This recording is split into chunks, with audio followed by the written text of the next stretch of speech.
Okay, I think it's working. We're having trouble with the internet a second ago, but I think we're good. I just want to let you guys know before I got on here, Joe was making fun of my YouTube channel. So, make sure you say something to him about that. But this week is about reconciliation and forgiveness. And, the core question is like, what am I supposed to do when I'm in when I have a broken relationship with someone? And the tough thing about this Bible study that is hard to like plan for is people have such varying levels of this problem. Some people have like a roommate who's hurt their feelings or a friend that they're just having a hard time, saying something to. And that's a like a hard problem. I don't say it's not. But then there's also some others that, they've experienced some things where it's like, there's been abuse or some kind of terrible thing that's happened to them where reconciliation isn't possible. No one's asking for forgiveness. It's probably not a good idea to approach that person. So just be aware going in that this could go a few different directions. And I'm going to try to kind of leave room for all of it. The first part of your study, so I've broken it up into two parts. I've broken it up into reconciliation and then forgiveness. So reconciliation has a lot to do with like, okay, someone I know has hurt me, or I know that I've hurt someone else. I'm going to go to them and I'm going to talk it out. I'm going to ask for forgiveness. I'm going to be honest about my feelings, like that kind of thing. That's really important because when we don't seek reconciliation with one another, we're not really modeling what Christ does for us. We're either holding on to resentment or we're just kind of letting things eat us away. And Christ, of course, reconciles. In 2 Corinthians, it talks about how he has given us the ministry of reconciliation because he's reconciled to us. And when we can work out wrongs with other people, it's like a mirror of what God does with us. And so it's important for us to learn how to do this. And so I've got you reading Matthew 5 and Matthew 18 there. As you know, as you can probably tell, I really like Matthew here, but that's some key verses for reconciliation. There are others, but I've kind of chosen those.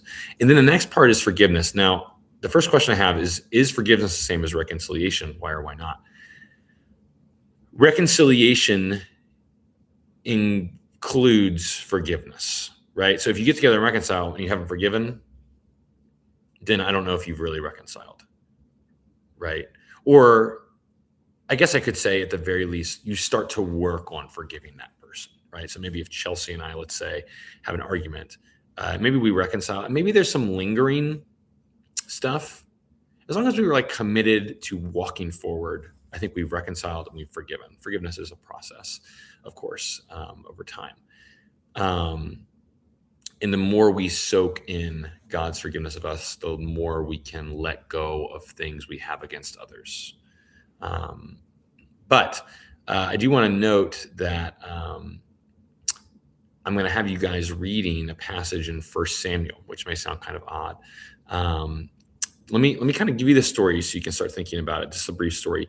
David and Saul are always a little bit at odds. And really, the better way to say it is Saul is always at odds with David. Saul, the kingdom, God tells him, like, you're not following me. I'm going to take the kingdom away from you. And he gives it to David. And Saul becomes just like this. He's a very seemingly like mentally unstable. Sometimes he likes David. Sometimes he's throwing spears at David and tries to kill him. And in the story, in 1 Samuel 26, which you're going to read the whole of, you really see David modeling forgiveness well with someone who he should probably keep his distance from. And I have the points here. David does these things. He is honest about Saul. He doesn't just say, "Oh, it's okay, Saul, you're the king." He's saying, "No, like what you've done is wrong." He calls him out and he attempts, hey, like I want to be on your side here. I'm on your side. I'm not against you. He attempts to reconcile. But he also with Saul doesn't just let Saul do whatever he wants. In the story you're going to read, David won't even get near him. And then at the end of the day, David, we're talking about this in a minute. Number 4 on your sheet is give this person over to God. Talk about that in a minute. But David is always wishing Saul well, which is like really hard to do. for your enemies. That's like, man, that's when you wish your enemies well or someone that's done you wrong, that's when you really know you've forgiven them. Um, but what I want to say about this, I think we can kind of understand some of these things. But if you look back and before you read that story in your groups, and I'm gonna have you read the whole chapter and kind of talk about like where do we see this and like what does this look like for us? How do we emulate David um, in our attempts at forgiveness and reconciliation? Um, but before that, I'm going to have you look back at 1 Samuel 25. And this story is lesser known. There's a bunch of Saul David kind of battles, but in 1 Samuel 25, there's this very strange story. It reads, you're like, wait, where is this coming from? There's this guy Nabal, probably completely butchering that, but David is kind of, I don't, the background is not critical to understanding. Basically, Nabal insults David, and David's like, I'm going to go murder this guy. And you're like, whoa, because he frequently does not act that way with David, but he's like full of wrath towards Nabal. And Abigail, Nabal's wife, she gets word that David is coming, and David will eventually marry Abigail after Nabal dies. But Abigail comes out and she's like, hey, you need to remember that God has promised you what he has promised you, to give you the kingdom. Don't take vengeance into your own hands. And I'm pairing that with Romans 12, where Paul talks about don't take revenge.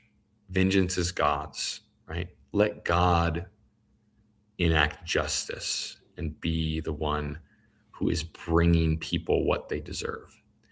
And I think that this is really critical because being able to forgive someone, in one sense, you need to accept God's forgiveness of yourself. You need to come to terms with who you really are, to not see yourself through rose-colored glasses, and remember that God sees all your junk and loves you and forgives you.